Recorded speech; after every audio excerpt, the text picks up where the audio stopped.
Developer donations to political parties. Let's have a look.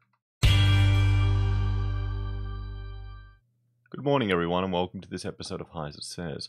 I thought I'd talk about an article that was recently put out in the Sydney Morning Herald about extra apartments for developers, and just have a little bit of a talk about donations to political parties and where money flows.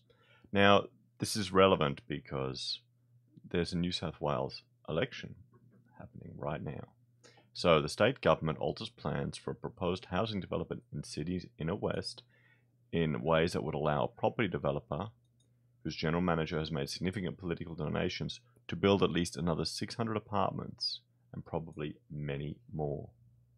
Okay, so 600 more. I'm wondering why my highlighter is so huge today, but that's fine.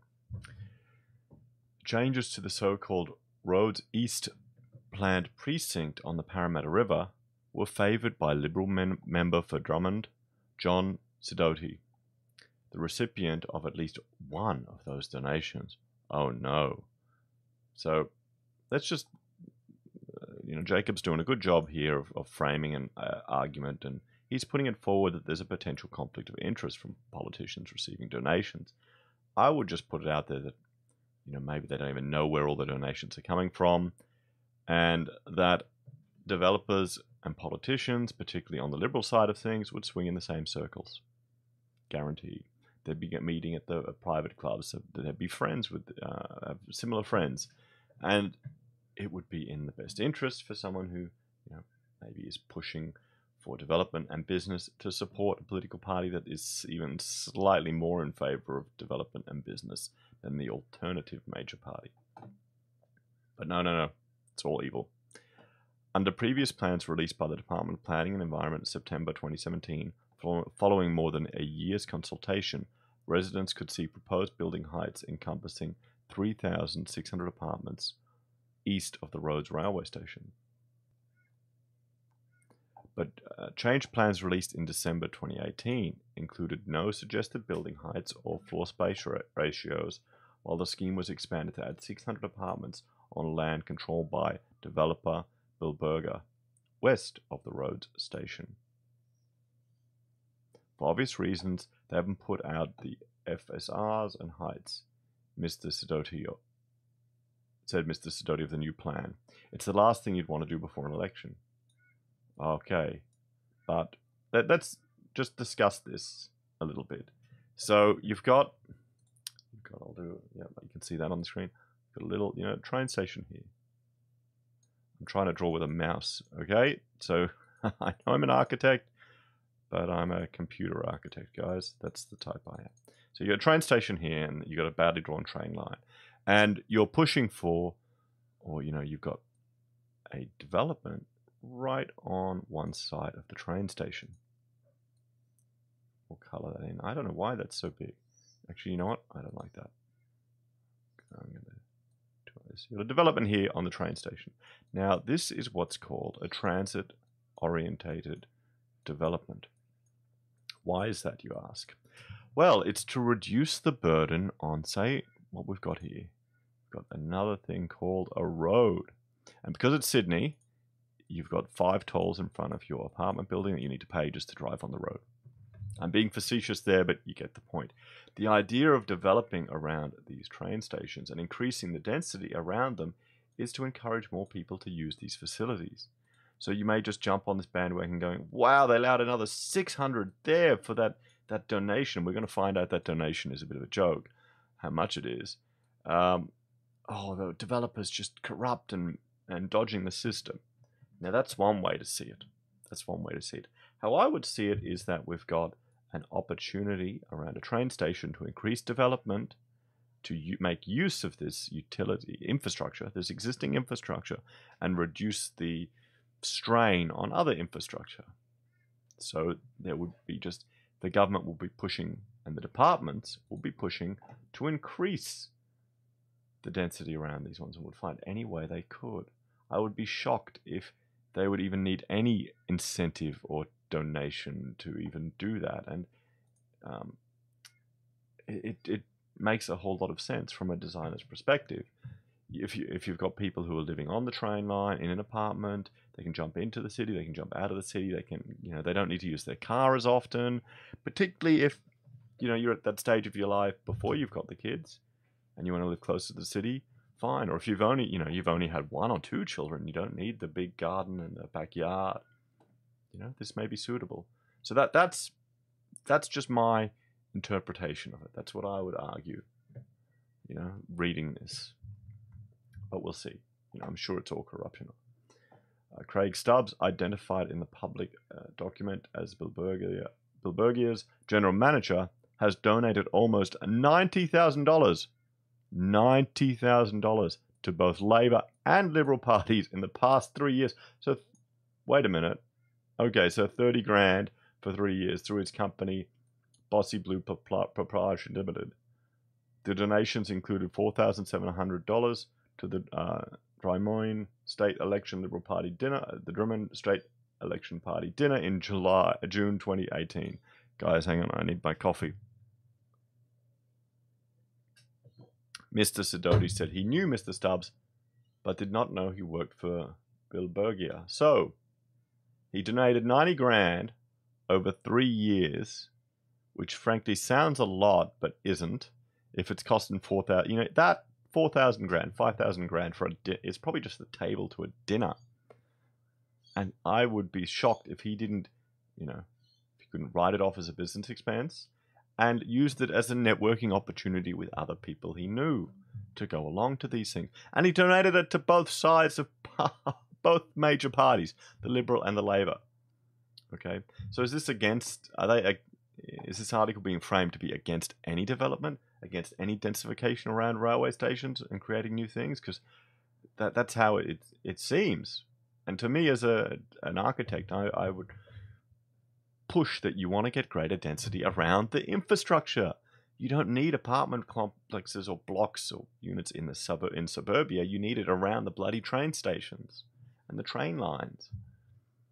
The other donations were mostly for federal campaigns, in which developer donations were not prohibited. Developers and landowners disadvantaged by the December changes, as well as staff at the Canada Bay Council, have pushed back against them. Okay, so competitors are frustrated. These include Ecove, the company behind the cracked Opal Tower Olympic Park. Oh, well, I'm sure everyone's feeling real sad for them. Rhodes Investment Group, with purchased property based on the 2017 plan. Okay, so they went and made decisions based on something that wasn't set in stone, and now they're pissed. Yep.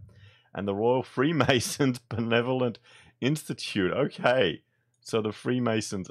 So a shonky developer, an investment group that bought into it, and the Freemasons, which owns an aged care home at Rhodes. Okay, so they're probably the only guys that anyone really worry about, ironically. The RFBI fears the plan changes will jeopardize its ability to upgrade an outdated facility. Well, it is illegal for property developers or close associates of developers to make donations in New South Wales elections. Directors or officials of corporate developers are considered close associates of property developers. Mr. Stubbs was a director of Bilbergia Financial Corporation in 2011 and 2015. Bilbergia says Mr. Stubbs is not an officer of the company and donated in his private capacity. Okay, so he donated from himself and he's not a director. Does anyone see anything wrong with that? We don't want to see anybody's business being damaged by innuendo about these things, said Rick Graff, a Bilbergia director. Well, yeah, of course not. Bilbergia, as a developer, does not make donations. For anyone to suggest otherwise, we will pursue them. Mr. Graff said the 2018 plan did not favour Bilbergia. He said it depended on Bilbergia's first spending on infrastructure. There you go. There you go. So that just shows you right there that it's not handing over essentially free money to these developers. They've got to stump up. If ever you've dealt with council in any capacity, or even in the state in any capacity, and you want to do anything, they will charge you an arm and a leg every opportunity they can They use the developers to prop up their infrastructure and upgrading existing public spaces. Even if you try and split a block, the amount they charge you for headworks here in Queensland is just crazy. Giving us the ability to spend $60 million on public infrastructure before we can build apartments isn't advantaging us. It's advantaging the whole plan. Well, there you go. You know, they should be privileged, because I'm sure that $30,000 a year one of their employees gave to 2 political parties, it gives them the opportunity to spend $60 million. So it once you actually, because the problem is people will just read the title and they won't get into this article any further, and they won't get an understanding of the actual situation. It's always the way. The 2017 plan proposed high-density mixed-use and residential apartments east of Rhodes Station, with lower building heights heading north towards Parramatta River, and the retention of industrial sites also to the north. Ecove had purchased a lot of east of Rhodes Station, on which it thought it would be able to build a mixed residential tower. Bobby Chengi, a director of RIG, said his company purchased a site next to Ecove's after the 2017 exhibition. Frank Price, the executive of RFBI, agreed with Ecove that a school could be built on the existing aged care site, while an aged care facility could be incorporated into Ecove's development at the station. So they all have conflicts of interest. You know, they all have conflicts of interest. They make it sound like, oh, we're so generous building a school. Oh, and you just stick the aged care inside the other development. Yep, sure. These guys are all you know, heroes and angels. We were quite excited at the proposal of going closer to the railway station, having a new location where the residents are able to participate in day-to-day life of the community, Mr. Price said. But the December plan zones Ecove and Riggs land as commercial.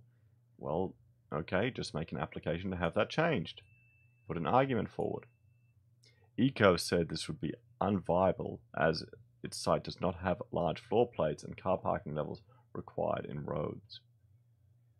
When Ecove and RIG tried to raise their concerns with the Department of Planning, they were referred to Mr. Sidoti.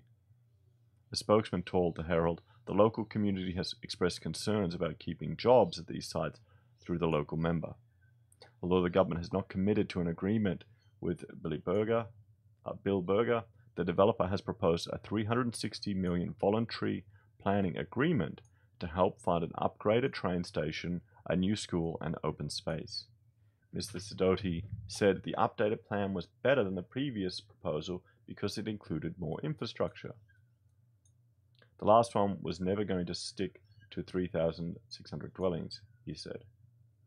The Canada Bay Council staff strongly criticised the revised plan.